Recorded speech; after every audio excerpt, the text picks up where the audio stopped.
Olá, pessoal. Meu nome é Ricardo Conholato. Minha área de formação é Economia e Contabilidade, né? Atualmente, eu possuo escritório contábil que assessora pequenas e médias empresas e também sou docente na área de Finanças e Contabilidade do Senac São Paulo. Hoje eu vou falar um pouquinho com vocês aqui de planejamento financeiro, planejamento estratégico, né? A gente vai conversar um pouquinho sobre gestão financeira, né? Pessoal, eu vou começar primeiramente falando um pouquinho aqui do planejamento estratégico, né? O que vem a ser esse planejamento estratégico, né? Vocês já devem de ter visto em diversas empresas, né? Quando eu entro no site de uma empresa, a gente vê descrito ali a missão, visão e valores, né? Quando a gente fala de missão, visão e valores, isso não é simplesmente um texto, né? A empresa, ela está ali por meio da sua missão, visão e valores, ela está definindo o seu planejamento estratégico, né?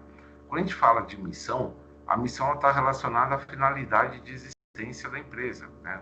Por qual motivo que ela foi criada, né?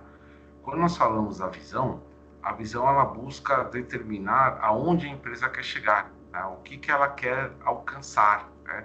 E diferente da missão, a visão ela tende a ser um período pré-determinado, o que significa que a visão ela pode mudar ao longo do tempo, né?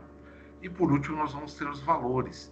Os valores eles vêm a ser os princípios ou crenças, né, que vão servir como guia, que vão nortear as decisões, os comportamentos e as atitudes das pessoas envolvidas nessa organização, na tomada de decisão referente às suas responsabilidades, né? Pessoal, então a gente verifica que esse planejamento estratégico, né, ele é algo importante para qualquer empresa, né, porque ele vai definir quais são os objetivos da empresa, né, aonde ela quer chegar. Eu costumo dizer que o planejamento estratégico ele funciona como um mapa para a empresa, né?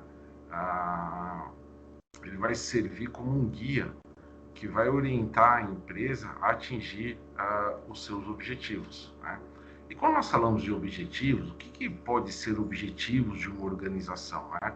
Então a gente tem alguns exemplos que eu poderia citar aqui de objetivos estratégicos, né? Então eu posso ter, por exemplo, aumentar a satisfação dos clientes, eu posso ter aumentar minha carteira de clientes, reduzir custos. Tudo isso são exemplos, né, de objetivos estratégicos. E quando nós falamos desse plano estratégico, ele é definido geralmente, né, no alto escalão da organização, né? E a partir da definição desse planejamento, desses objetivos estratégicos, a gente vai ter os objetivos táticos, né, que são as metas, né? Uma vez que eu determino o meu objetivo estratégico, né, dentro desse planejamento mais amplo, nós vamos ter aí as metas, quer dizer, como que eu vou alcançar esses objetivos, né? E aí, pessoal, se a gente for citar alguns exemplos, né, de objetivos táticos, né, ou de algumas metas a serem alcançadas, a gente vai ter aqui alguns exemplos, né? Então, eu posso ter, por exemplo, a garantia ou prazo de atendimento ao cliente, né? Posso garantir ou tentar buscar garantir que nenhum produto saia com defeito para ser comercializado, né? Posso garantir, por exemplo, a capacitação da minha equipe, né? Da minha equipe de funcionários. Então, esses são exemplos de objetivos táticos, né? São metas que a empresa estabelece para que ela possa alcançar esses objetivos. E uma vez definidas essas metas, é preciso definir também um plano de ação. Como que a empresa vai alcançar? Quais são as medidas que ela irá adotar? Quais ações ela irá adotar para poder alcançar esses objetivos, né? E aí a gente tem alguns exemplos do que pode ser os objetivos operacionais, né? Então, a implantação de um sistema de separação e rastreamento de pedidos, um programa de qualidade total, tá? Então percebam que esse plano de ação ele vai permitir, né, que eu alcance aqueles objetivos estratégicos, né, que foram definidos no meu planejamento estratégico, ok? E aí, pessoal, qual que é a relação do planejamento financeiro com o plano estratégico, né? A gente observa que, na verdade, esse planejamento financeiro, ele é a tradução em números, né, do meu planejamento estratégico. Por que eu digo que ele é a tradução em números? Se nós observarmos, pessoal, quando a gente fala do planejamento estratégico, ali eu defino quais os recursos que eu vou necessitar, recursos de pessoal e também recursos financeiros. Né? Então, quando eu falo do planejamento financeiro, o que eu estou buscando, na verdade, é traduzir em números o meu planejamento estratégico. Então, no meu planejamento estratégico, por exemplo, eu defini ou coloquei como objetivo, por exemplo, aumentar a minha produção. Então, no planejamento financeiro, eu vou identificar quanto vai me custar aumentar essa produção, quais os gastos que eu vou ter, qual a minha necessidade de recursos financeiros. Né? Então, o objetivo aí do plano, do planejamento empresarial é eu traduzir em números esse planejamento estratégico que foi desenhado de antemão. Tá? Então, aí fica muito claro para a gente que todo o plano financeiro, ele conversa diretamente com o planejamento estratégico. Tá? Então, é a partir do planejamento estratégico que eu vou definir todo o meu planejamento financeiro. Okay? Então, a partir do momento que eu defino os meus objetivos estratégicos, eu vou definir o meu planejamento financeiro. Pessoal, se a gente for pensar aqui, tentar uma contextualização um pouco mais simples, né? Vamos pensar, por exemplo, no indivíduo que tenha por objetivo fazer a viagem dos sonhos. Okay? Então, esse é o objetivo estratégico dele. Né? E a gente sabe que, por exemplo, para um objetivo desse, eu vou ter envolvido aí, eu preciso de recursos financeiros. E a gente sempre trabalha com restrições. Eu sempre vou trabalhar com restrições orçamentárias. Né? E quando a gente fala em finanças de uma forma em geral, o dinheiro ele é, por definição, um recurso escasso. O que significa que eu vou sempre ter que definir prioridades. Né? Então, quando a gente fala, por exemplo, nesse exemplo que eu estou colocando mais simples para vocês, né? Eu resolvo aí fazer um planejamento para que eu possa realizar esse meu objetivo, que seria essa minha viagem, né? Geralmente esse é um tipo de objetivo que, se nós formos analisarmos, ele possui um valor elevado, não é algo, digamos, muito fácil de ser realizado, então ele vai envolver aí um planejamento. E de que forma que eu poderia fazer esse planejamento? Pessoal, a partir do momento que eu conheço os meus recursos, ou seja, eu conheço as minhas receitas, né, eu consigo identificar quanto de recurso eu tenho disponibilizado por mês. Né? Quanto que eu posso, a partir da definição desse recurso, quanto que eu posso gastar por mês. Então, percebam que, a partir da minha receita, né, eu vou definir as minhas despesas. Obviamente que nas minhas despesas, eu vou ter aquelas despesas que eu considero supérfluo, né? Ou seja, se eu cortar essas despesas, ele vai ter um impacto muito pequeno no meu dia a dia, né? E eu vou ter também aquelas despesas que são mais difíceis de serem cortadas, né? Aquelas despesas em que o corte dessa despesa ele produz um grande impacto no meu dia a dia, né?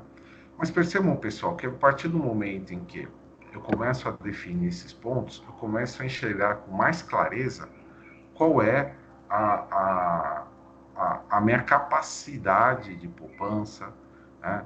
Qual é a minha capacidade de gerir esses recursos. Né? Então, vamos pensar o seguinte, imagine que a partir do momento que eu defino essa viagem, eu vou fazer um levantamento. Né? Quanto que vai me custar essa viagem? Então, quanto que eu vou gastar, por exemplo, com transporte aéreo? Quanto que eu vou gastar com hospedagem? Quanto que eu vou gastar com alimentação? Quando eu estiver nesse destino, quanto que eu vou gastar com determinados passeios? Né? Quanto que eu vou gastar com traslados? Enfim, a partir do momento que eu começo a mapear esses custos, eu começo a ter uma noção mais clara ah, de quais os custos estão envolvidos nessa operação. Então vamos imaginar que eu fiz esse levantamento, né, e eu chego à definição que eu precisaria de 10 mil reais. Então 10 mil reais seria aí o valor que eu precisaria ter para alcançar esse objetivo. E aí eu vou olhar para a minha realidade, né, ou seja, para a minha situação atual. Qual é a minha renda? Tá? Quais são os meus gastos? Tá? Então, quando eu começo a colocar isso no papel, eu vou montar, por exemplo, um fluxo de caixa de gastos pessoais. Né? Qual o objetivo de eu montar esse fluxo de caixa? É justamente eu conseguir identificar quais são as minhas despesas, né? Aonde, dentro do meu orçamento, né? E percebo que a partir do momento que eu começo a colocar isso no papel, eu estou montando um orçamento onde eu estou visualizando a minha receita e vou passar a visualizar as minhas despesas.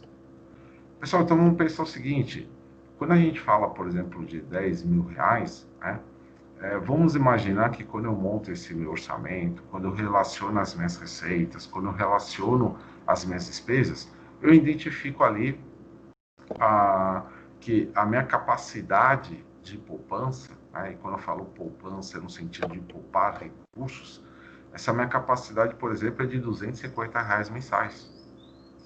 Bom, R$ 250 mensais, pessoal, então eu vou conseguir guardar anualmente, né, em torno aí de R$ 3 mil, ok?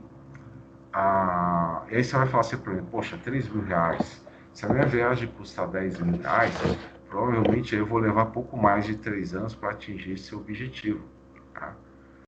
Eu não vou entrar aqui no mérito se esse prazo é adequado ou não, se é demorado ou não, mas percebam que a gente sai de uma condição de um sonho para um objetivo concreto, algo palpável, né? E perceba que se a gente for analisar, o que a gente desenvolveu foi todo um planejamento estratégico, né? Porque eu defini quais são os meus objetivos, né? Ou nesse exemplo eu defini qual é o meu objetivo, né? Ah, a partir daí eu fui para o meu plano financeiro, né? Então no meu plano financeiro eu identifiquei ali quais são os meus recursos, né? O que eu tenho disponível mensalmente, qual é a minha renda. A partir da minha renda eu defino quais são as minhas despesas, né? E a partir dessa definição eu consegui enxergar dentro desse orçamento qual é a minha disponibilidade de recursos, ou seja, qual que é o meu orçamento livre de caixa, né? Aquilo que eu posso direcionar para esse objetivo. Okay? Pessoal, é claro que esse é um exemplo, né? Uma forma da gente contextualizar para algo mais próximo, né? Algo mais simples aí do nosso dia a dia, mas isso não é diferente dentro das empresas. Então, a partir do momento que a empresa define a sua visão, sua missão, seus valores, a partir do momento que ela está definindo o seu plano estratégico, onde ela define quais são os seus objetivos, né? Onde ela define quais são as suas metas, qual é o plano de ação, né? Porque se eu tenho metas, eu preciso de um plano de ação para poder atingir essas metas, porque senão ela vai ficar somente no papel, ok? Então, a partir do momento que eu defino tudo isso, eu vou para o meu planejamento financeiro. Tá? Então, o planejamento financeiro ele vai me dar suporte para que eu possa atingir esses objetivos estratégicos. Okay? Então, se a gente for aí definir uma linha de ação, né, eu parto do meu objetivo estratégico, né, do meu planejamento estratégico, e aí eu vou para o meu planejamento financeiro. Okay? Porque o planejamento financeiro é que vai me dar suporte a esses objetivos estratégicos. Okay? Pessoal, e quando a gente fala aí da questão desse orçamento, desse planejamento financeiro, né, é importante eu destacar a partir desses objetivos que foram traçados no planejamento estratégico, eu consegui aqui evidenciar qual é a minha necessidade de recurso. Né? Então, Vamos imaginar que o meu planejamento estratégico, por exemplo, seria eu fazer a expansão da minha produção, eu vou aumentar a minha produção, né? Então, a partir do planejamento financeiro, eu vou conseguir determinar quais são os custos envolvidos, né? Se eu tiver que contratar pessoal para responder essa ação, a, quanto que vai me custar essas contratações, ok? E dentro disso, pessoal, a gente começa a pensar aqui, dentro desse planejamento financeiro, né, quais são os recursos que eu vou ter disponível, né? Qual que é a minha projeção de vendas, né? Quais são as minhas projeções de despesas, né?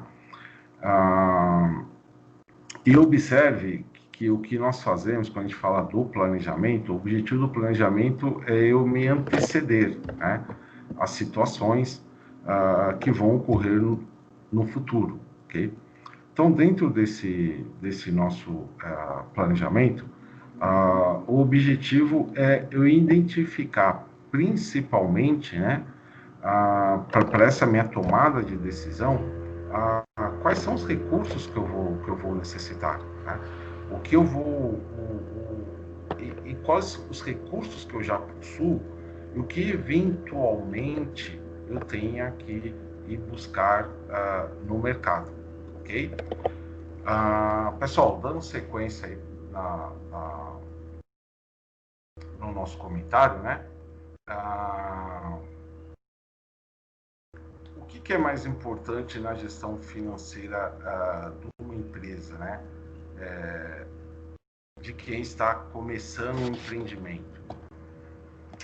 Seguindo até o que nós já falamos anteriormente, né?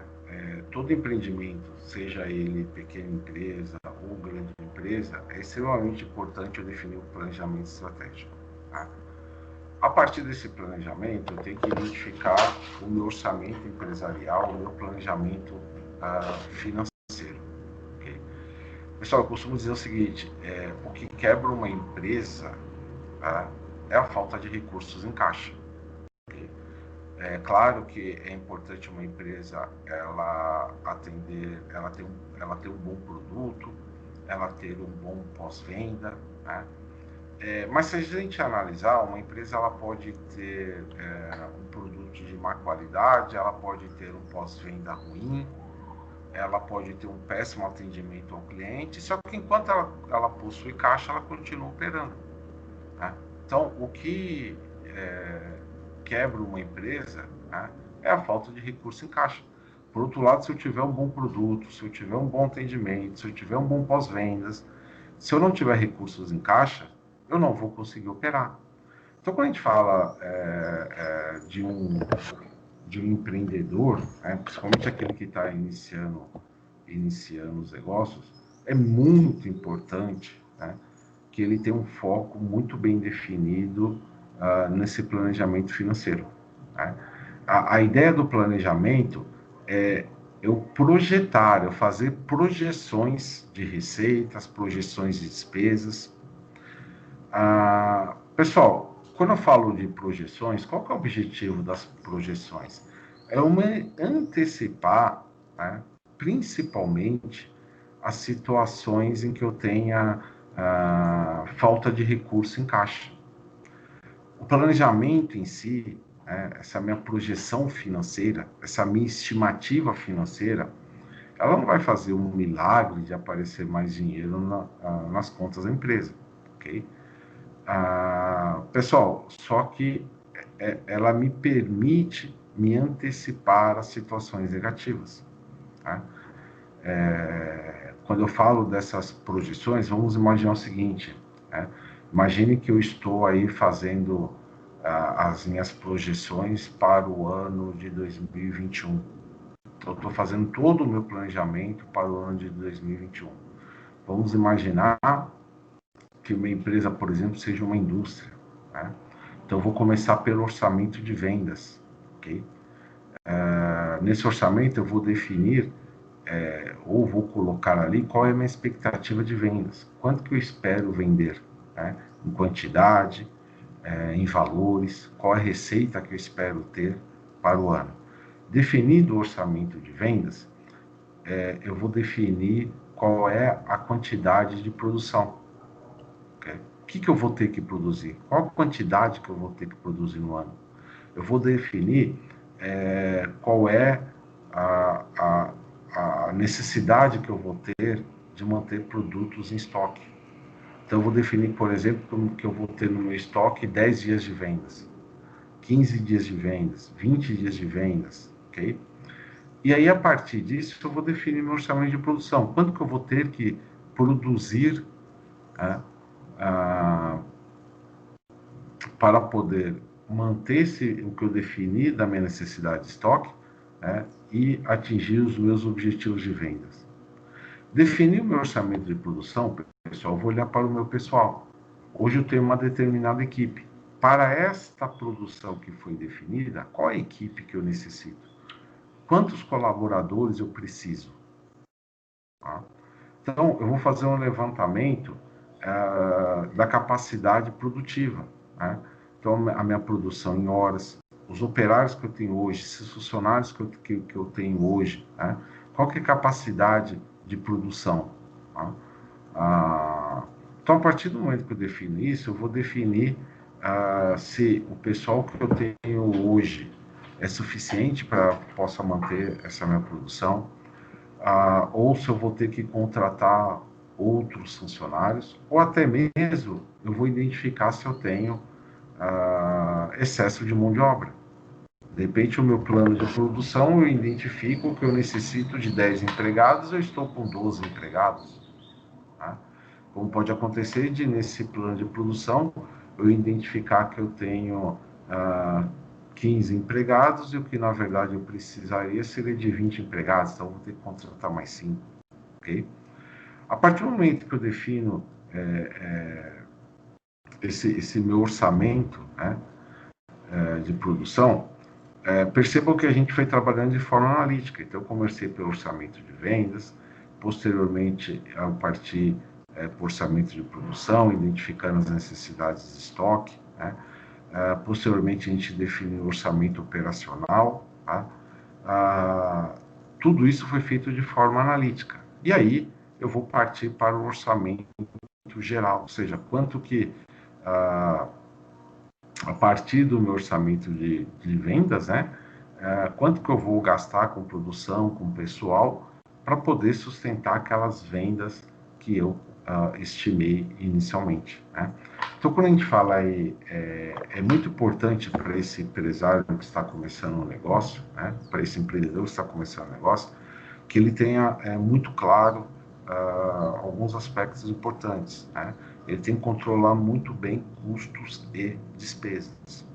E, pessoal, por que a gente foca em custos e despesas, né? Dentro aí dessa gestão financeira? Porque, na verdade, aonde eu tenho autonomia, né, para a autonomia de ação é justamente em custos e despesas. A receita eu já não tenho autonomia. Por quê? A receita depende do cliente que compra o meu produto. Agora, custos e despesas eu já tenho uma certa autonomia. A decisão de gastar é sempre da empresa. Né? Então, é muito importante, né, eu ter muito mais subjetividade na receita do que nos custos e nas despesas. Então, é muito importante que esse empresário ele controle muito bem, né, esses custos e despesas. Né? É necessário que ele tenha um controle muito claro de custos e despesas. E aqui eu já faço um parênteses para vocês, que é em relação à contabilidade. Pessoal, a única forma que eu tenho de gerenciar, né, eu só consigo gerenciar aquilo que eu estou mensurando, aquilo que eu estou medindo. E para que eu possa mensurar algo, eu tenho que ter registros, eu tenho que ter controles, né? Porque senão eu vou ficar sempre apagando incêndios, né? Senão eu vou ficar sempre meio que navegando no escuro. E aqui eu quero fazer um parênteses para vocês, quando nós olhamos a legislação do imposto de renda, por exemplo, né? Se a gente olhar para o Brasil, eu vou ter 3 regimes tributários. Quais são esses regimes? A gente tem aí o Simples Nacional, o lucro presumido e o lucro real. Pessoal, 90% das empresas no Brasil, ou elas são optantes pelo Simples Nacional, ou elas são optantes pelo lucro presumido. Uma pequena parcela são optantes pelo lucro real. Tá? E o que acontece? A legislação do imposto de renda, ela determina que somente as empresas optantes pelo lucro real é que são obrigadas a possuírem registros contábeis e, consequentemente, os relatórios contábeis. As empresas optantes pelo lucro presumido e Simples Nacional, elas são obrigadas a manterem somente a escrituração do livro caixa. Pessoal, então, qual é o problema disso? Né? O problema disso, embora isso é um benefício de alguma forma para a empresa, né? Mas ele também me cria um problema. Tá? Porque a partir do momento que as empresas elas não são obrigadas a manter a escrituração contábil, elas acabam não tendo essas escriturações. E aí, do ponto de vista gerencial, essas empresas perdem muito. Por que eu digo que elas perdem muito, pessoal? Porque na medida em que elas não contabilizam, né, na medida em que elas não possuem um livro diário, elas não possuem livro razão, elas não possuem balanço, não possuem um balancete, elas não conseguem enxergar quais são os seus gastos. Elas não conseguem enxergar na totalidade quais são as suas receitas, e elas também não conseguem, depois eu vou comentar um pouquinho mais com vocês, elas não conseguem calcular indicadores. Né? E vamos pensar o seguinte, ó, eu fiz um planejamento estratégico, fiz o meu planejamento financeiro, como que eu vou controlar isso? Como que eu vou garantir que esses objetivos estão sendo alcançados? A única forma de eu fazer isso é por meio de indicadores. Se eu não possuo registros contábeis, pessoal, eu não possuo indicadores. Se eu não possuo indicadores, para que eu vou ter então esses planejamentos? Ele vai ficar simplesmente no papel. Porque os indicadores é que vão me permitir identificar se esses objetivos estão sendo alcançados ou não. Então, de que me vale eu fazer um planejamento estratégico? Eu fazer um planejamento financeiro, né? Onde eu coloco ali com clareza quais são os meus objetivos, que eu identifico com clareza quais são os recursos necessários para suportar, que vão dar suporte a esse planejamento estratégico, onde eu defino quais são os planos de ação necessários, né? Quais são os meus planos de ações necessários para que eu possa atingir esses objetivos, só que eu não tenho indicadores. Poxa, se eu não tenho indicadores, então como que eu vou medir o que foi definido?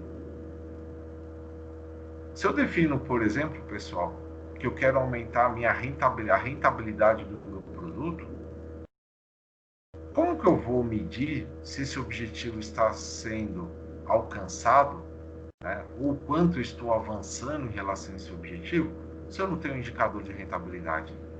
Se eu não consigo calcular um indicador de rentabilidade?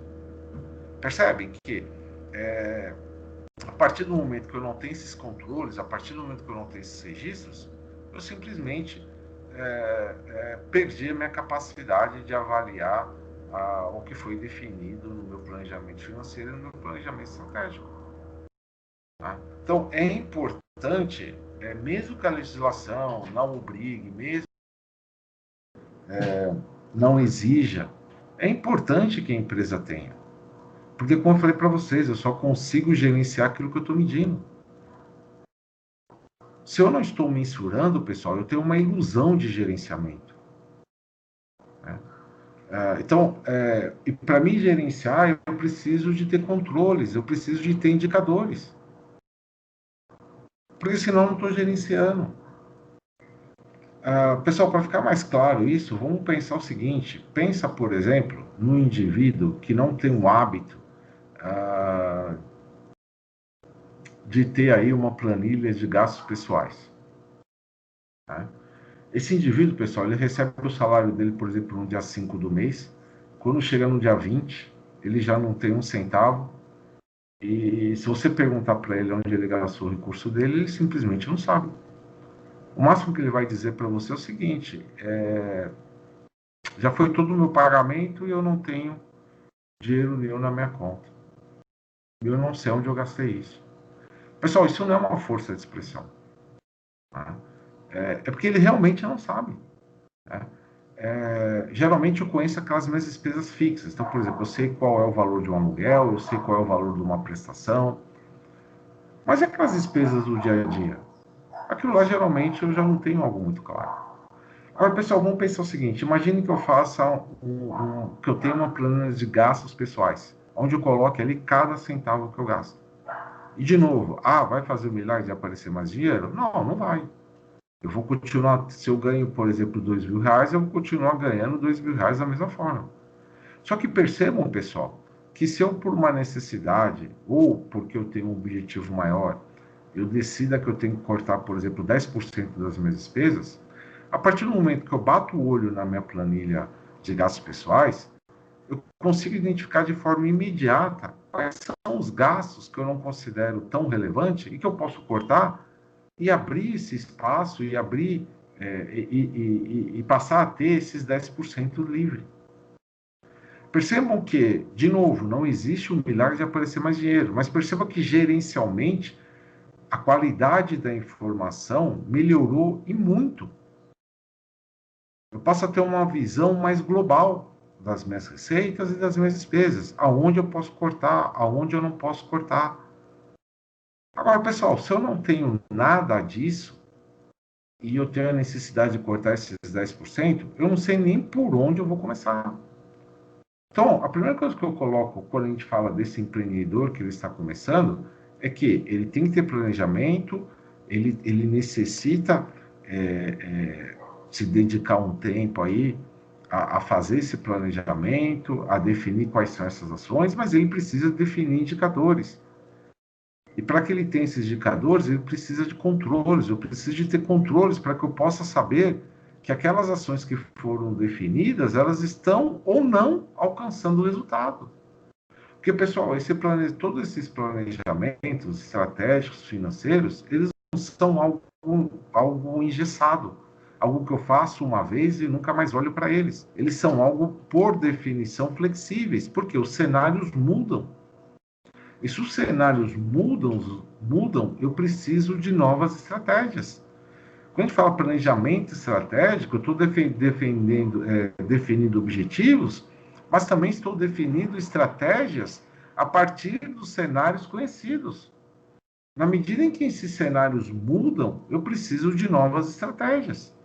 Se a gente olhar o exemplo da pandemia, se nós olharmos aí, voltarmos a fevereiro, ninguém imaginava que nós estaríamos passando o que nós estamos passando hoje. Se nós voltarmos lá em fevereiro, a maior preocupação das pessoas era onde passar o carnaval. A pandemia não era uma preocupação. Nenhuma empresa conseguiu prever que ela ia ficar 3, 4, 5 meses fechada, porque ela não podia operar em função da pandemia. E o planejamento financeiro dela? O que aconteceu com esse planejamento? Pessoal, se ele fosse algo engessado, então eu não mexo mais nele? Não, eu tenho que rever esse planejamento. Por quê? Eu vou ter fatores que eu simplesmente não controlo. São variáveis que eu não controlo. Então, o planejamento, ele tem que ser, por definição, ele necessita ser algo flexível. E quando a gente fala, sobretudo, planejamento financeiro, quando eu defendo a ideia de que é necessário eu ter uma projeção, ou seja, eu trabalhar de forma antecipada, né, é justamente para que eu possa, eu possa me identificar com antecedência meses ou dias que o meu caixa possa estar negativo.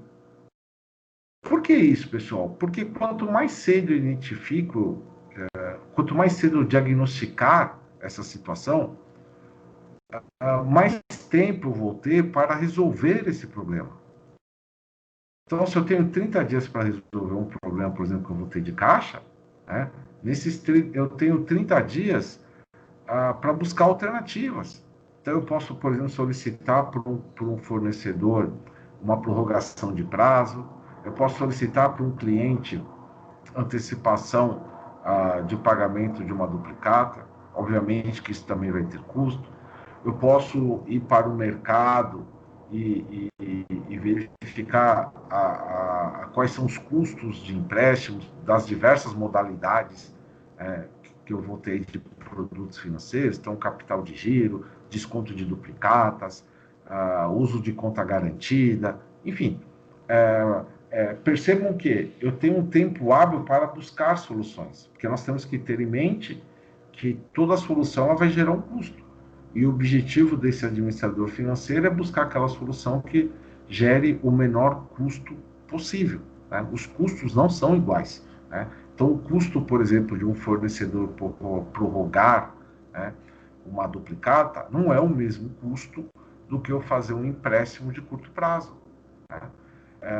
Percebam, pessoal, que é muito diferente, né, do que eu chegar para trabalhar às 9 horas da manhã e saber que até 4 horas da tarde eu tenho que estar com isso resolvido. Ou seja, eu saio de uma condição de bombeiro, né, de apagador de incêndio, por uma coisa muito mais planejada e mais tranquila de se trabalhar, né, muito mais organizada. Né?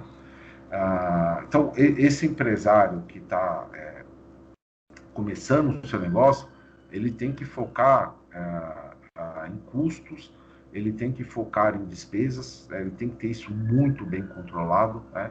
E para isso ele vai precisar de ter registro, ele vai precisar de ter controles. Né? Então, uma dica que eu já deixo para vocês é que, mesmo que a legislação não obrigue, tá, eu ter escrituração contábil, é extremamente importante que eu tenha essa escrituração.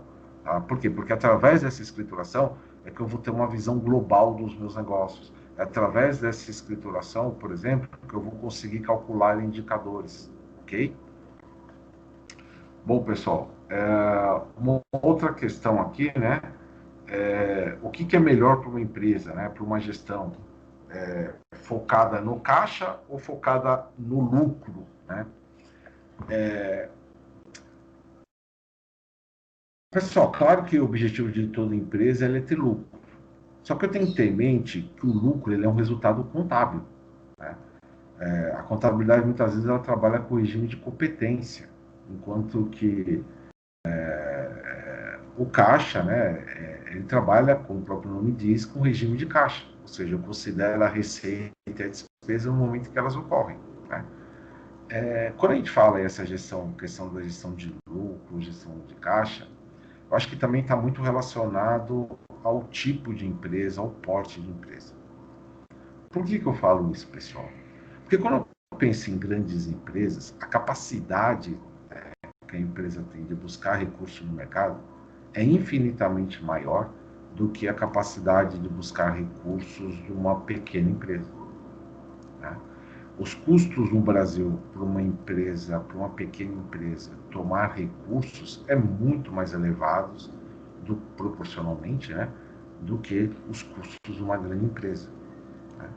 Então, uma empresa grande que tem um problema de caixa, ela consegue captar recursos muito mais facilmente do que uma empresa pequena.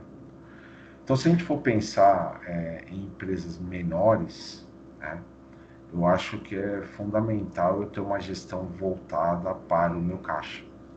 Porque, como eu falei para vocês, não adianta eu ter um ótimo produto, não adianta eu ter um ótimo pós-vendas, não adianta eu ter um ótimo atendimento, não adianta eu ter clientes satisfeitos se eu não possuir caixa. Porque o que quebra uma empresa é a falta de caixa. Né? Então, dada a própria dificuldade, muitas vezes, de eu levantar recursos no mercado, eu acredito que para empresas, dado o cenário do Brasil também, a gente tem que ter em mente que o custo financeiro, o custo de captar recursos, muitas vezes ele é elevado. Então, no modo de ver, uma gestão focada mais para o caixa, né, ela é melhor do que uma gestão voltada mais para o lucro. Tá? E por quê, pessoal? Porque a falta de lucro não necessariamente irá quebrar uma empresa. Agora, a falta de caixa vai quebrar essa empresa. Só a título de curiosidade, se vocês olharem, por exemplo, uma empresa... Deixa eu ver. Pensa numa empresa como o Uber, por exemplo. Todo mundo conhece a Uber, todo mundo já deve ter utilizado pelo menos uma vez na vida os serviços da Uber. É uma empresa multinacional que está presente em diversos países.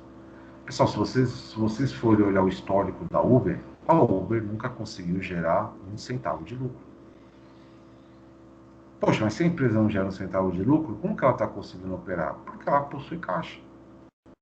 Dentro desse objetivo estratégico da Uber, muito provavelmente, um dos objetivos dela é expandir a empresa, é expandir a base de clientes.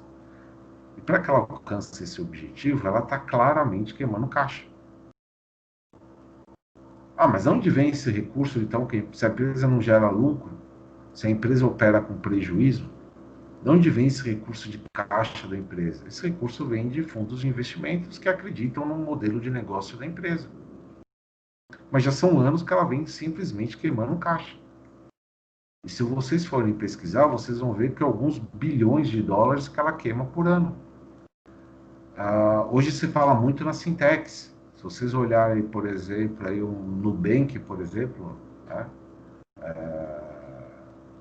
Eles nunca conseguiram gerar um centavo de caixa. Eles nunca conseguiram, desculpa, nunca conseguiram gerar um centavo de lucro. Mas eles possuem caixa. Então, esse caixa vai sustentando essas operações deles. Percebam que esse exemplo que eu coloco para vocês, por exemplo, do Nubank, pessoal, se a gente olhar o mercado financeiro no Brasil, 80% de todo recurso que é girado no país, ele está na mão de. Ele passa por 5 bancos. É Santander, Bradesco, Itaú, Caixa Econômica Federal e Banco do Brasil. Como que o Nubank vai entrar nesse mercado? Como que ele vai atrair clientes desses bancos? De repente você tem lá o cartão do Nubank, o cartão não tem anuidade. O Nubank não cobra tarifa de TED, não cobra tarifa de DOC. É milagre? Não, pessoal, não existe almoço grátis. Alguém tem que pagar essa conta. Só que isso faz parte do planejamento estratégico deles. Eles têm que crescer, eles têm que expandir a base de clientes. Como que eles vão expandir essa base de clientes? Eu já tenho um sistema financeiro extremamente consolidado. Como eu falei para vocês, 80% de todo o recurso que gira no país, eles estão nesses 5 bancos. Então, como que o Nubank vai tirar lá o cliente do Itaú, do Bradesco, de um Santander? Ele tem que oferecer vantagens. E essas vantagens que ele oferece, né, para que ele possa atrair esses clientes, quem que paga por tudo isso? É o próprio caixa da empresa. Mas percebam que isso está dentro do planejamento estratégico que foi definido por eles. E todo esse caixa que está sendo queimado, e se vocês forem verificar, vocês vão ver que eles queimam algumas centenas de milhões de reais aí por ano, né? Está dentro desse planejamento financeiro que eles estabeleceram. Tá?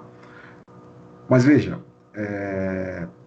quando eu falo de Nubank, quando eu falo de Uber, são grandes empresas que conseguem atrair investidores, dado o modelo de negócios. Tá? Isso não é a realidade, por exemplo, de pequenas e médias empresas. Então, a gestão voltada para o caixa, para essas pequenas e médias empresas, ela é muito mais importante, sobretudo no início de atividade, do que o lucro. Porque é o caixa que vai garantir a sobrevivência dessas empresas. Porque elas têm muito mais dificuldade para captar recursos no mercado. Ok? Bom, e seguindo aqui, pessoal, como que a gente pode considerar aí, né, como investir para sustentar o crescimento do negócio? Pessoal, quando a gente fala de investimento, a primeira coisa que eu tenho que conhecer é a minha capacidade de investimento. E aí, de novo, eu volto para o planejamento financeiro. A única forma que eu tenho de conhecer a minha capacidade de investimento é eu tendo um planejamento financeiro. Porque eu tenho que identificar quais são os recursos livres de caixa que eu possuo. Então, se eu não tiver esse planejamento, se eu não tiver esses controles, eu não consigo identificar qual é essa minha capacidade de investimento. E aí eu posso fazer investimentos inadequados. Porque eu posso fazer investimentos que a empresa não suporta. Então, é fundamental para mim identificar essa capacidade de investimento Tá? Antes de eu definir quais são os investimentos necessários, eu preciso identificar qual é a capacidade de investimento. E para que eu possa identificar essa capacidade de investimento, ele vai estar, eu vou fazer essa identificação por meio do meu orçamento empresarial, por meio do meu planejamento financeiro. Porque através desse planejamento financeiro é que eu vou conseguir identificar meus custos, minhas despesas, minhas receitas. Tá? Eu vou conseguir identificar o quanto de recursos livres eu tenho para investir. Tá? Então, sem planejamento, sem esse orçamento, sem esse meu orçamento preferencialmente até anual, eu não consigo identificar qual é o meu plano de investimento. Pessoal, vamos pegar um exemplo simples. As atividades econômicas começaram a retornar com mais forças por conta da pandemia. Elas começaram a retornar com mais força aí a partir dos meses de setembro, agora em outubro, né? Vamos imaginar o seguinte: a minha empresa ficou aí 3, 4 meses fechada, sem poder operar, né? Vamos assumir aqui que o e-commerce para a minha atividade ele não funciona adequadamente, né? E aí, pessoal, eu começo a retomar as minhas atividades. Começo a observar que a demanda está aquecida. Começo a observar que eu estou retornando mais rápido ao período pré-pandemia. E aí eu vou começar a pensar no planejamento para o ano seguinte. A partir desse planejamento, pessoal, eu vou identificar qual que é a minha necessidade de investimento. O que eu vou levar em conta para definir esses investimentos? Eu vou levar em conta o cenário econômico. Eu tenho que ter em mente que uma empresa ela é afetada por fatores externos. Ela é afetada, por exemplo, pelo ambiente macroeconômico. Qual que é a expectativa? Percebam que eu tenho que conhecer o meu mercado. Né? Quais são as características do meu mercado? Quais são as características do meu cliente? Né? Se aumentar o desemprego, por exemplo, qual o impacto desse aumento nas minhas vendas? Tá? Qual o impacto nas minhas vendas, o crescimento do PIB? Qual que é a expectativa do crescimento do PIB? Né? Qual que é a expectativa da inflação na minha atividade econômica? Porque, pessoal, se eu não tiver, digamos, um cenário econômico favorável, eu provavelmente não vou querer fazer novos investimentos.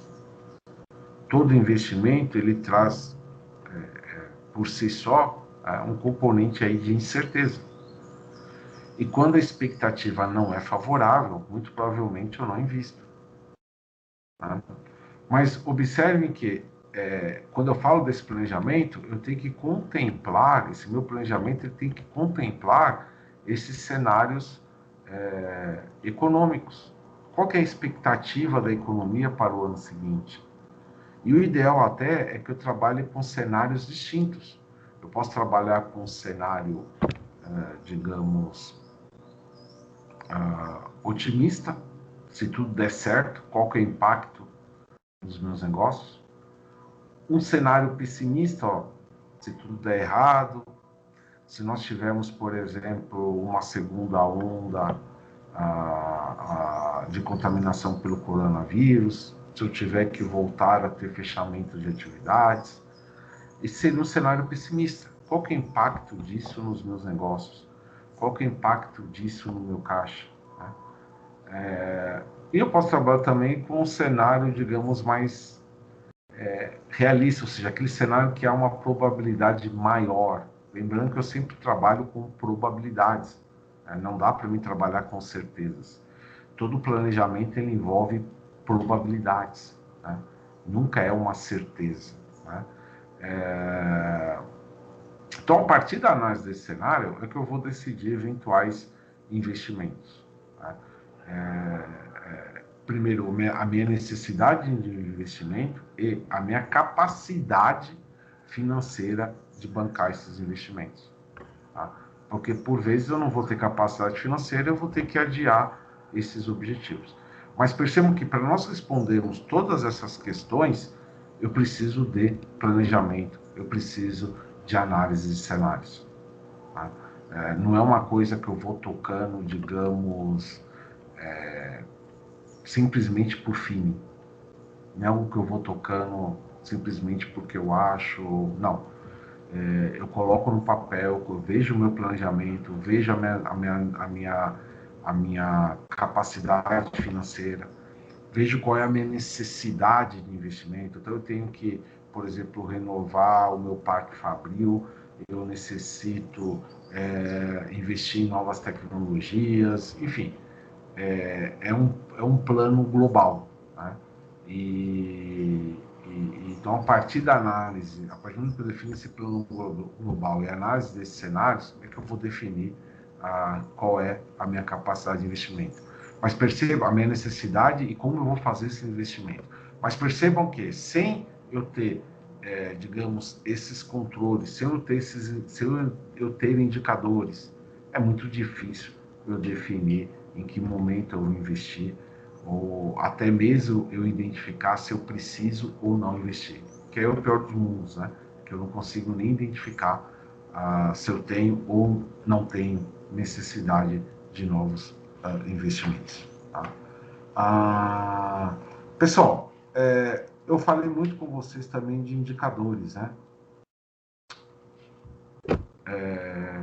Mas quais são? O que são esses indicadores? Ou quais são esses indicadores financeiros? O que eu posso... em quais indicadores eu posso estar trabalhando, né? Quando a gente fala, então, de indicadores financeiros, né, e que vai auxiliar bastante, né, o dia a dia das empresas, eu vou destacar alguns aqui com vocês, que eu acho importante, né? O primeiro, ou os primeiros, seriam os indicadores de liquidez, né? Então, liquidez corrente, né? Ou seja, qual é a capacidade de pagamento da empresa no curto prazo, né? Quando eu falo de índice de liquidez, né? Voltando aí um pouco para o balanço, a gente começa a enxergar qual é a composição de endividamento dessa empresa. Ou seja, as dívidas delas estão concentradas no curto prazo ou no longo prazo. Lembrando que quanto mais dívidas eu tiver no curto prazo, maior será a pressão sobre o meu caixa. É mais ou menos o seguinte, pessoal, imagine que eu resolvo comprar um carro e só tenho a possibilidade, por exemplo, de um financiamento em 12 meses. No outro cenário, eu tenho a possibilidade de financiamento em 60 meses. Percebam que a pressão sobre o meu caixa para fazer um financiamento de 12 meses é muito maior do que a pressão no meu caixa para fazer um financiamento de 60 meses. Né? Então, é positivo eu observar o meu índice de liquidez, observar a trajetória desse índice. Ou seja, eu vou olhar os últimos 3, 4 anos, como que esse índice está se comportando? Ele tem melhorado, ele tem piorado? A gente vai ter o índice de liquidez seca, né? Que eu desconsidero o meu estoque. Por que eu desconsidero o estoque? Porque o meu estoque pode estar subavaliado, o meu estoque ele pode ter produto que se deteriore muito fácil. Né? Então, os índices de liquidez eles são importantes porque eles medem a capacidade de pagamento. Eu comentei com vocês que uma pequena e média empresa é importante ela ter uma gestão voltada para o caixa. Né? Então, é importante eu controlar esses índices, esses indicadores de liquidez, né? Até para me identificar qual é a situação financeira da empresa, se ela está sadia, se essa situação tem se deteriorado ou não. Se está se deteriorando, pessoal, quais as medidas que eu posso tomar para melhorar esses indicadores? Por isso que é importante eu ter o indicador. Porque se eu identifico que esse indicador ele está piorando, quais as medidas que eu posso tomar para melhorar esse indicador? Pessoal, agora observem que se eu não tenho esses indicadores, eu sequer consigo identificar a piora. Eu fico mais ou menos num cenário em que eu tenho uma doença silenciosa. Eu sou assintomático.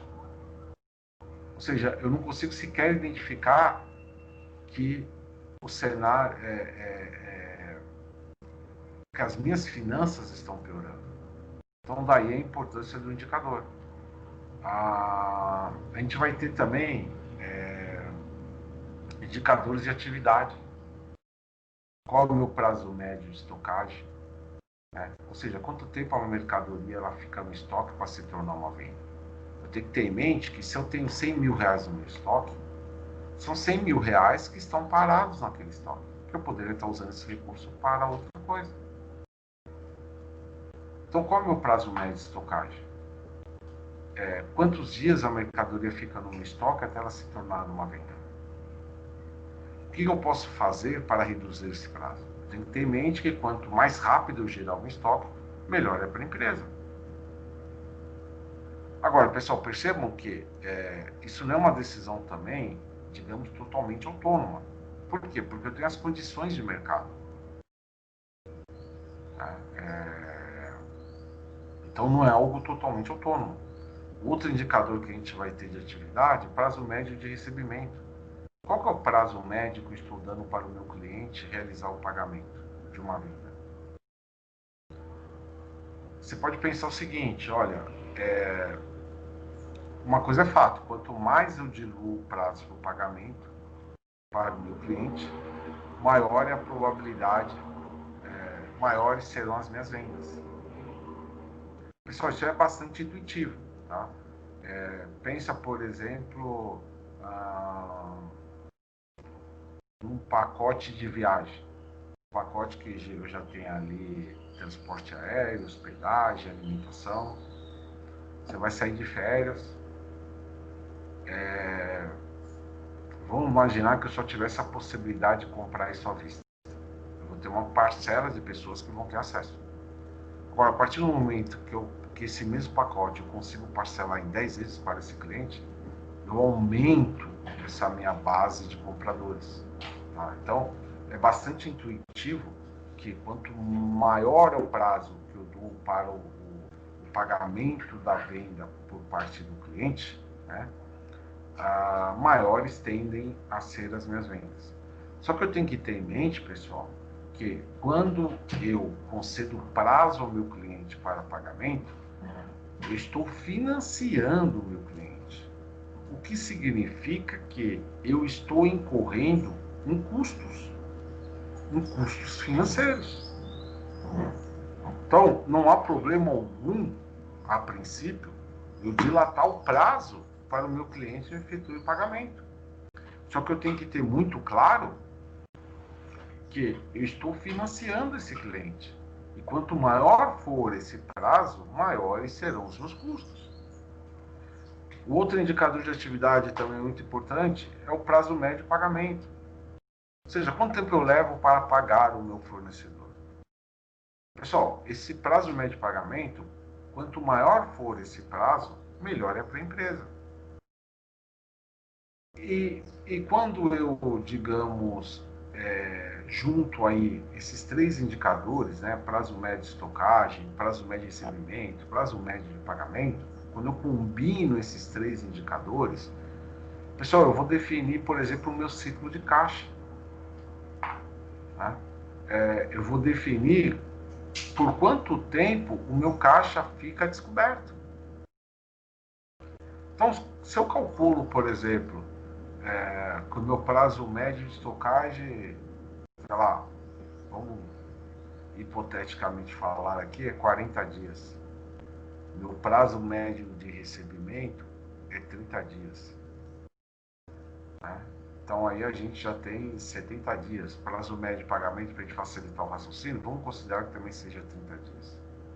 Então observe que o meu ciclo de caixa é de 40 dias. Quando eu falo que o meu ciclo de caixa é de 40 dias, significa que o meu caixa ele fica descoberto por 40 dias. 40 dias, pessoal, é exatamente a diferença entre o prazo de recebimento da venda que eu realizo e o prazo que eu tenho que pagar o meu fornecedor.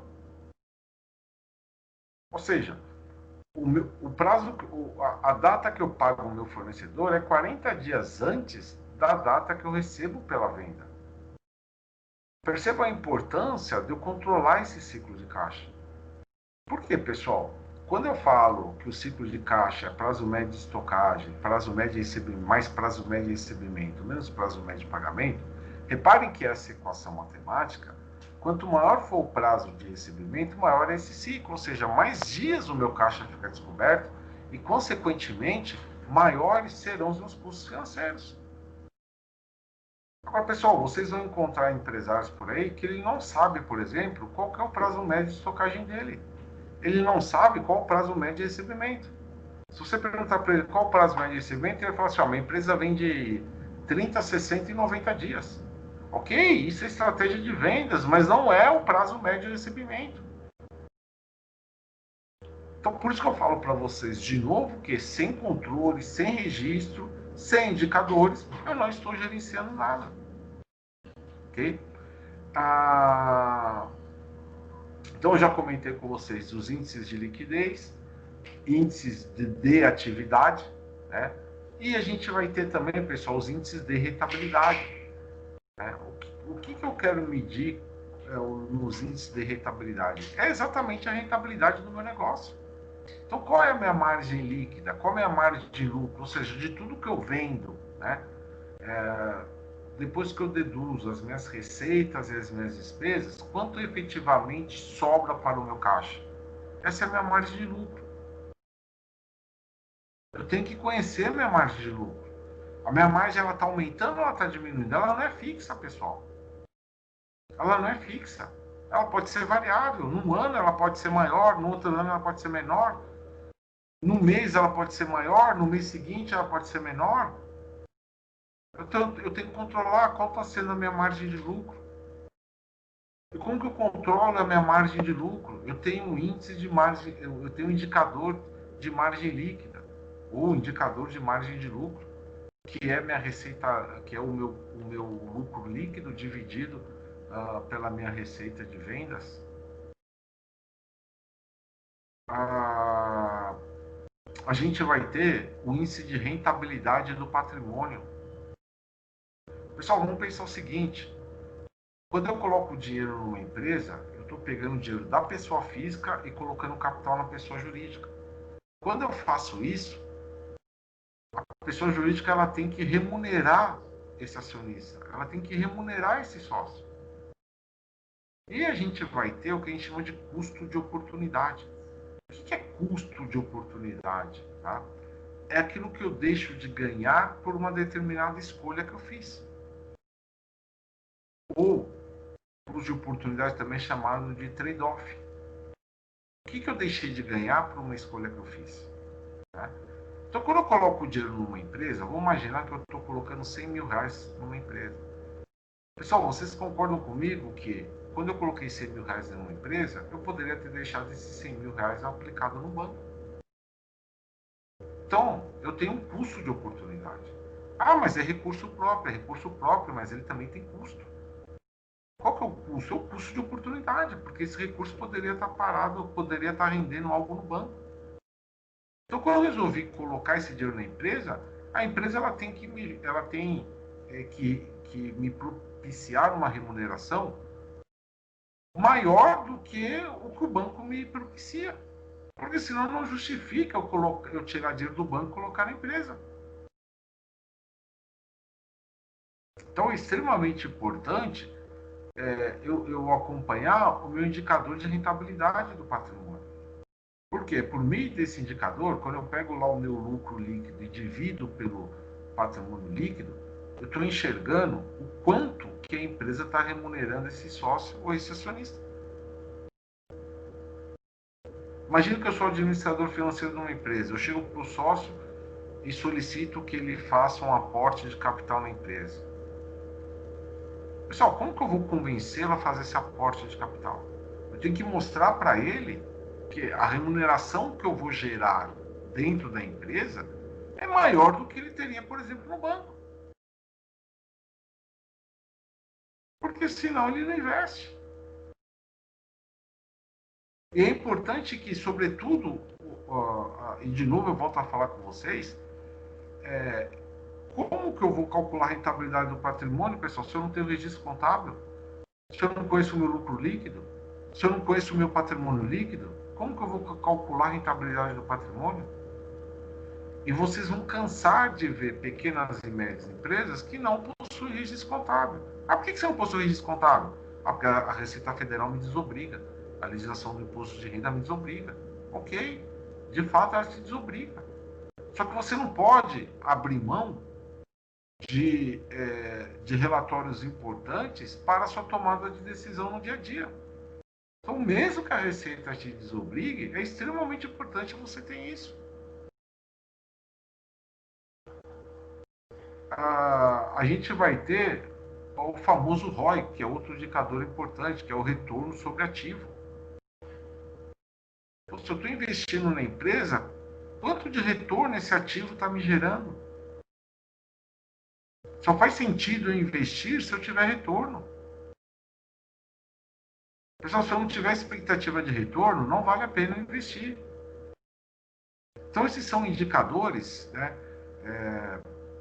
que eu diria mínimos, que eu teria que acompanhar, sobretudo em pequenas e médias empresas. Então, indicadores de liquidez, indicadores de atividade, indicadores de rentabilidade. Se a gente for pensar aí em grandes empresas, a gente vai passar a ter outros indicadores, por exemplo, como o EBITDA, que eu vou estar medindo qual que é a capacidade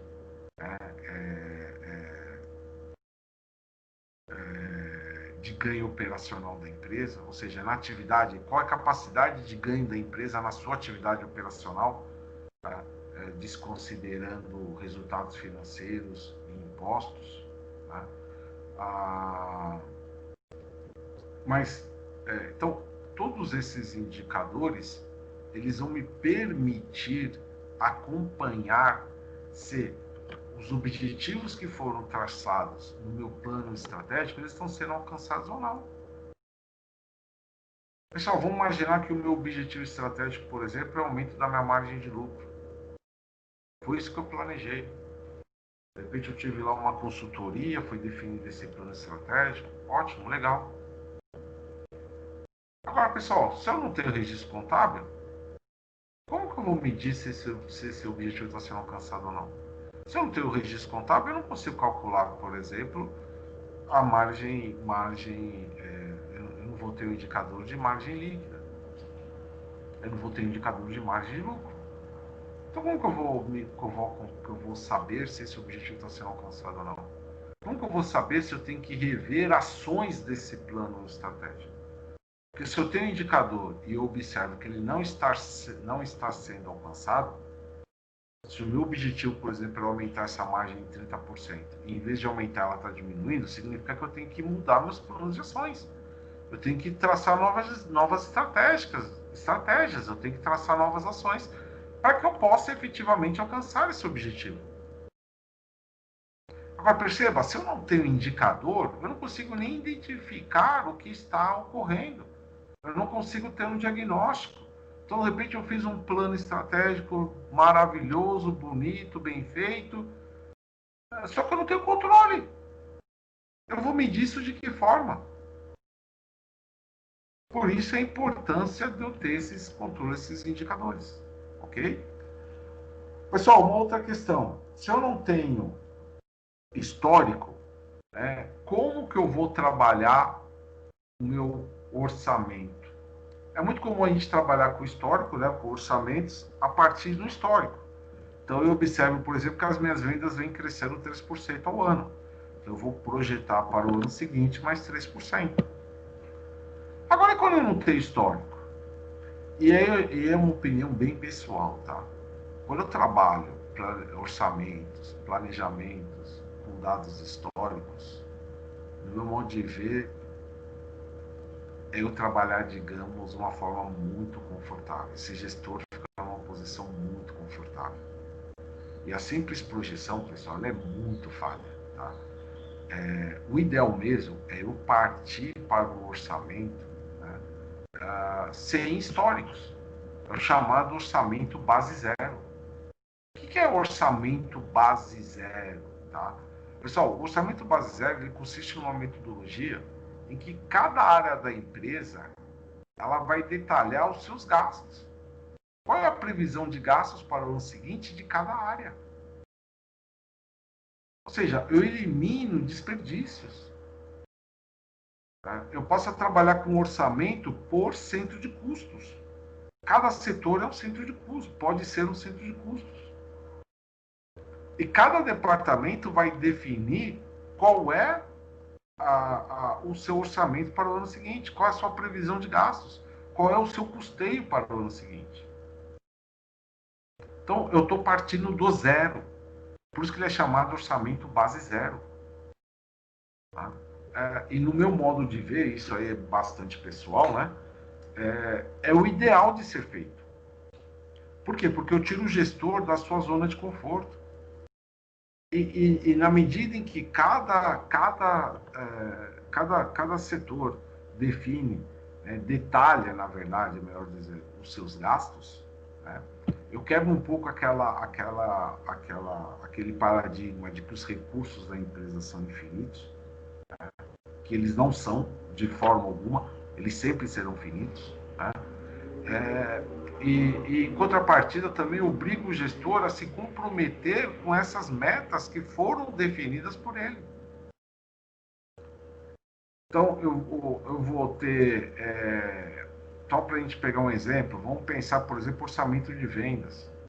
As minhas vendas vieram crescendo 3% ao ano. Então, para o ano que vem, eu vou projetar mais 3%. Isso é um orçamento baseado em histórico. Agora, pessoal, vamos pensar, por exemplo, no orçamento base zero. Eu tenho um gestor lá da área comercial que ele fala, projeção de vendas para o ano que vem X. Pessoal, essa é a meta dele, ele está comprometido, ele vai estar comprometido com isso. Perceba que ele sai de uma condição de simplesmente atualizar um dado para se comprometer com o dado. É isso que ele vai ter que entregar. Essa é a meta dele, é isso que ele vai ter que entregar. Ele vai ter que buscar eficiência para entregar esse resultado. Então, o orçamento base zero, eu parto do zero. Se a gente for pensar na prática, eu vou reunir esses gestores e cada um vai detalhar qual a previsão de custeio para o ano seguinte. Eu evito desperdícios, pessoal. Essa, no meu modo de ver bem pessoal, né, é a melhor forma de eu fazer orçamento. É a melhor forma de eu ter comprometimento da equipe com o orçamento. Porque de nada vale também eu fazer planejamento, eu montar orçamento e eu não ter comprometimento da equipe. Aquilo vai ficar no papel, vai ser algo simplesmente do papel. Ele tem que sair do papel, né? Por isso que existem os planos de ação, por isso que existem os indicadores para acompanhar os resultados que foram previstos no plano de ação, né?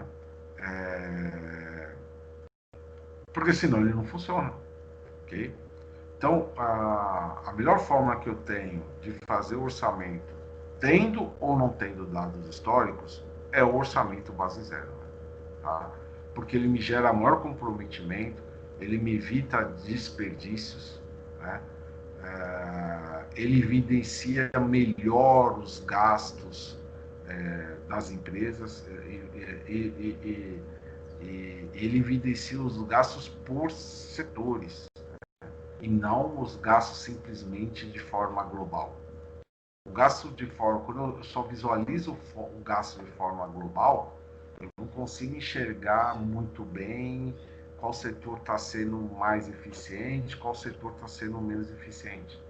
Na medida em que eu tenho todos esses gastos evidenciados por cento de custos, é muito mais fácil eu identificar quais são os setores que estão conseguindo ter um desempenho mais favorável e aqueles que estão tendo um desempenho menos favorável.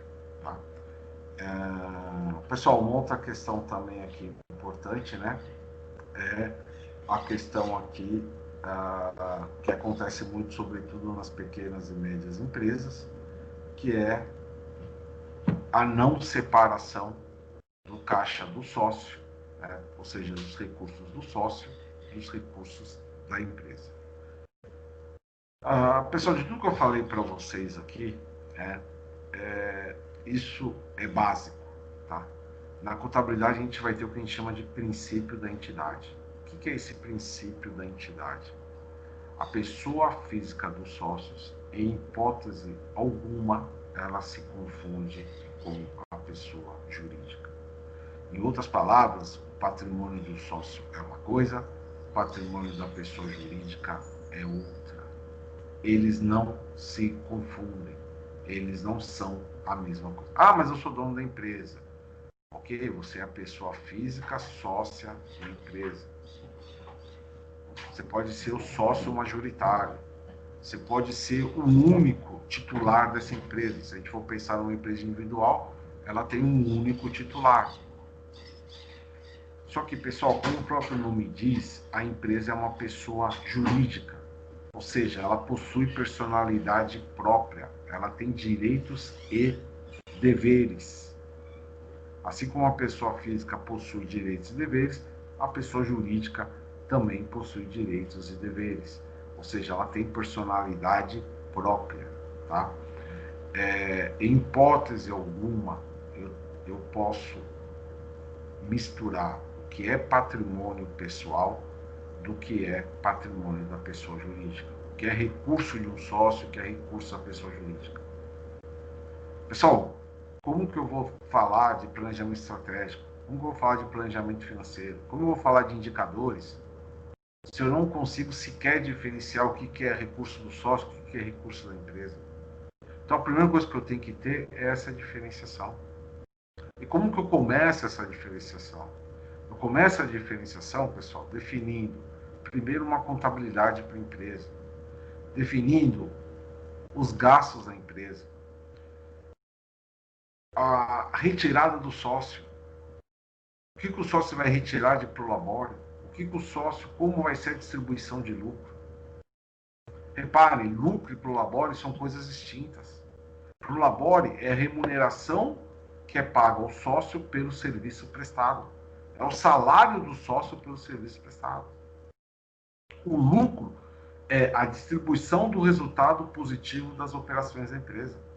É a distribuição desse resultado que eu faço aos sócios. Então, são coisas distintas. Então, a primeira coisa que eu tenho que ter contabilidade para quê? Para que eu possa enxergar, pessoal, qual é a capacidade de pagamento de prolabore da empresa. De repente, você é sócio da empresa e fala assim, eu quero ganhar 10 mil reais por mês. A empresa tem condições de pagar isso? De repente, eu vou ver a empresa tem condições de pagar 3 mil reais.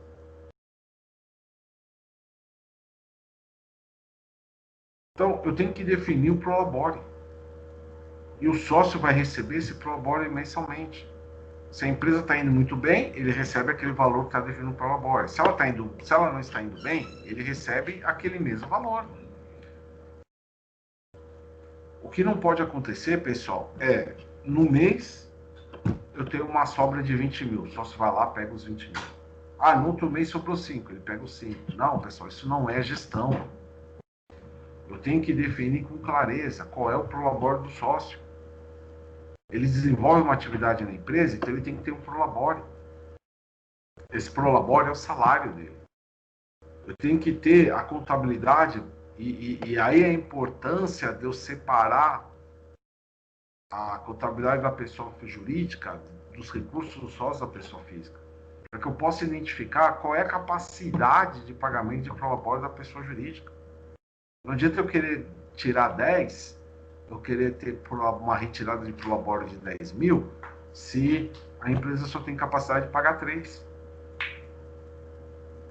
Percebam que toda essa questão de gestão, que a gente discutiu um pouco aqui de gestão financeira, Eu só consigo fazer essa gestão, pessoal, se eu tiver muito clara essa separação entre recursos da entidade e recursos dos sócios.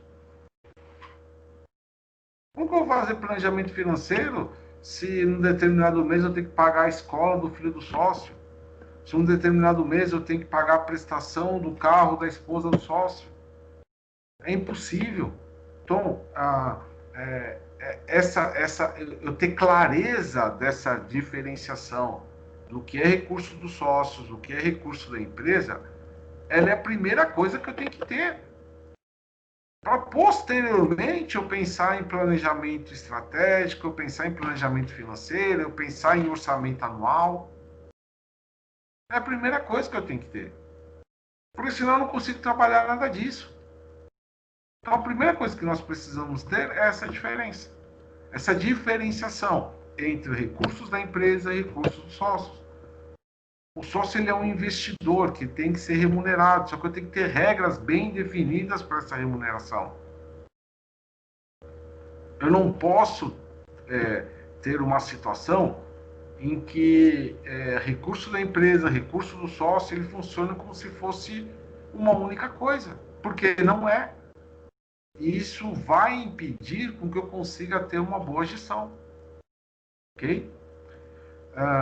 Pessoal, então, para nós finalizarmos aqui, né, fazer um apanhado geral do que eu discuti com vocês no dia de hoje, então, quando eu falo do planejamento, se a gente for pôr aí, digamos, um roteiro a ser seguido, né, a primeira coisa que uma empresa tem que ter é essa diferenciação, é respeitar muito e respeitar muito bem essa questão do princípio da entidade, ou seja, ter essa separação entre o que é recursos dos sócios e o que é recursos da empresa. Segundo passo, a empresa tem um planejamento estratégico. Aonde ela quer chegar? Qual é o objetivo dela? Para onde ela quer ir? Pessoal, se eu não tiver um norte, eu não vou para lugar nenhum. Se eu não tiver uma direção, eu não vou para lugar nenhum. Então, daí a importância do planejamento estratégico. O planejamento estratégico, geralmente, ele é algo de mais de longo prazo. Ele abrange alguns anos. Né? Por isso que, muitas vezes, ele é definido no alto escalão da organização. Porque é esse escalão, esse alto escalão, que vai definir para onde a empresa vai estar indo. Após o planejamento, então, a partir do planejamento estratégico, ele vai, digamos, a gente vai ter outros dois desdobramentos, que é o planejamento tático e o planejamento operacional. Né? E aí nós vamos ter esse planejamento financeiro. Né? Como eu já falei para vocês, o planejamento financeiro ele é a tradução em números do planejamento estratégico. Para onde eu vou? Quando eu defino para onde eu vou, quais são os meus objetivos? Eu já sei que eu vou precisar de recursos financeiros. Então, o planejamento financeiro ele vai me permitir identificar qual é a minha necessidade de recursos para sustentar esse planejamento estratégico.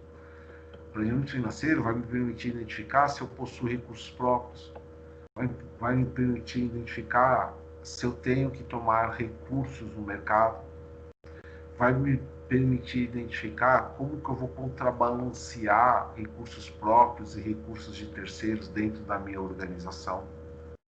Né? Se eu tenho que tomar recursos de terceiros, aonde eu vou tomar esses recursos? Quando eu falo de recursos de terceiros, eu posso ir a um banco, mas também eu posso utilizar fornecedores. Então, percebo, a partir de tudo isso é que eu vou definindo todo o meu plano de ação. Tá? A partir disso é que eu vou, a partir do momento que eu defino o meu plano de ação, porque se eu tenho um objetivo, eu tenho que ter um plano de ação para alcançá-lo. Porque senão o objetivo vira um sonho. Eu tenho um sonho de conhecer a Europa. Legal. Qual é o seu plano de ação para isso? O que você está fazendo? Quais ações você está tomando para atingir esse objetivo? Eu não estou fazendo nada. Então você está sonhando, você não tem um objetivo. O mesmo raciocínio se aplica às empresas. Então eu tenho que ter o plano de ação. E como que eu vou saber se esse plano de ação está funcionando ou não?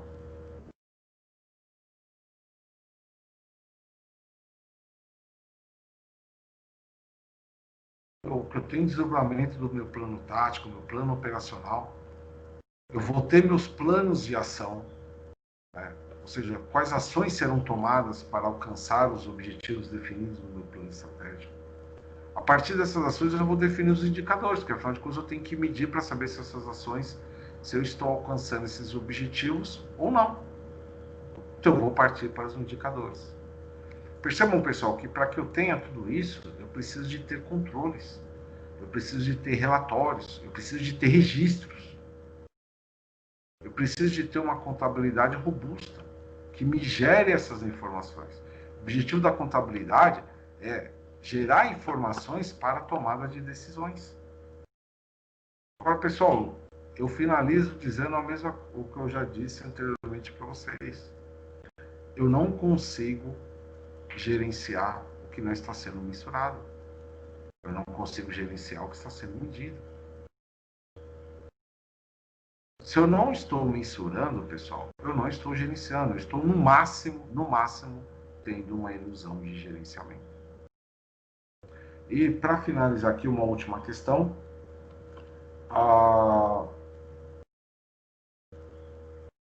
É importante eu ter um processo, eu inserir uma auditoria, né, um processo de auditoria na minha empresa?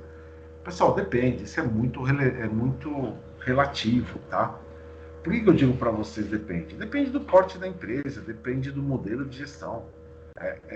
Quando eu tenho modelos de gestões, digamos, mais descentralizadas, a auditoria muitas vezes vai se fazer necessária. Quando nós falamos de auditoria, a gente vai ter basicamente duas modalidades de auditoria: auditoria interna e auditoria externa. Só que elas acabam tendo, digamos, interesses diferentes, né? A auditoria interna, ela tem por objetivo assessorar, né, ou assegurar a direção da empresa que o que foi definido nas normas internas, o que foi definido nos planejamentos, eles estão sendo cumpridos pelas gerências, pelos demais funcionários. Então, na verdade, a auditoria interna ela trabalha como um braço auxiliar, né? Meio que atestando, né, que o que foi definido pela direção da empresa está sendo seguido, está sendo cumprido pelos demais níveis hierárquicos da empresa. Né? Agora, pessoal, se eu estou num modelo de gestão que é extremamente centralizado ou altamente centralizado, não justifica eu ter algum tipo de auditoria, tá? Por quê? Porque todas as decisões estão sendo tomadas por mim, tudo está sendo controlado por mim ou por um grupo muito pequeno de pessoas, tá? Então, não faz muito sentido eu ter uma auditoria, né? E quando a gente fala de auditoria externa, por exemplo, a auditoria externa eu vou ver muito dentro de grandes empresas, né? Por quê? Porque são empresas que são listadas em bolsas de valores, são empresas em que elas têm milhões de acionistas, que elas possuem investidores. Então, o objetivo da auditoria externa é atestar para o mercado, diferentemente do que acontece com a auditoria interna, que ela trabalha, digamos, fornecendo informações de interesse do alto escalão da empresa. Já a auditoria externa trabalha para atestar para o mercado, né, de uma forma geral, né, que as informações que foram geradas nos relatórios contábeis, elas estão condizentes com a realidade da empresa. Né? Esse é o objetivo da auditoria externa. Então, quando a gente fala de auditoria dentro das empresas, eu acho que é muito relativo, depende muito do porte das empresas e da necessidade que há em cada empresa. Né? Então, pequenas empresas, por exemplo, médias empresas, não faz nem sentido o custo-benefício de uma auditoria não se justifica. Né? Agora, nas grandes empresas, aí vocês vão achar empresas, por exemplo, que elas possuem auditorias internas e auditorias externas. Só como eu falei, por que ela possui duas auditorias? Porque as finalidades são diferentes. A auditoria interna trabalha para assegurar, né, a diretoria da empresa que o que foi definido está sendo seguido, está sendo cumprido. Já a auditoria externa ela tem por objetivo atestar para o mercado que os relatórios contábeis estão, eles representam com fidedignidade a situação da empresa naquela data. Okay? Pessoal, vou parando por aqui. Tá? Muitíssimo obrigado. Quero agradecer aqui a equipe, né, do plano financeiro, do curso de Gestão de Negócios e Inovação da FATEC Sebrae, né? Pessoal aí da disciplina de empreendedorismo e inovação. Foi um prazer falar com vocês, tá? Mais uma vez, muitíssimo obrigado. Tá? E até mais, pessoal. Muito obrigado pela atenção de vocês.